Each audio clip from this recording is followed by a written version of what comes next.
ભવ્યાતિ ભવ્ય ઉજવણી થઈ છે। ભારતીય જનતા પાર્ટીનું મુખ્યાલય અહીંયા આવેલું છે અને ત્યાં ફટાકડા ફોડીને ઉજવણી કરાઈ। હમણાં જ અજય યાદવ અમારા દિલ્હીના સહયોગી સંવાદદાતા અમારી સાથે જોડાયા હતા। એમણે કહ્યું કે કેવી રીતે ત્યાં લીટ્ટી ચોખાના ભોજનનું આયોજન કરવામાં આવ્યું છે। જે પણ લોકો આવે છે બિહારનું પારંપરિક ભોજન લીટ્ટી ચોખા એમને પીરસવામાં આવી રહ્યું છે। એની સાથે સાથે કાર્યકર્તાઓ અહીંયા હનુમાનજીના ગેટઅપમાં પણ આવ્યા હતા। કેટલાક સમર્થકો પણ હતા જે હનુમાનજીના ગેટઅપમાં આવ્યા હતા અને ભાજપની જીતની ઉજવણી કરી।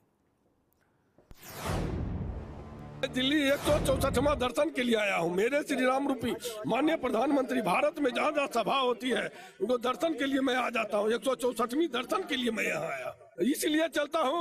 मर्यादा पुरुषोत्तम श्री राम जिस तरह से कण कण और जन जन के लिए कार्य करते थे उसी तरह से मेरे श्री राम रूपी माननीय प्रधानमंत्री करते हैं। इसीलिए मैं आज जो है प्रचंड बहुमत जो बिहार को मिला है, विकास के नाम पर मिला है, इसीलिए मैं यह जीत का जश्न मनाने के लिए विश्व की सबसे बड़ी पार्टी का सबसे बड़ी कार्यालय आया हूँ।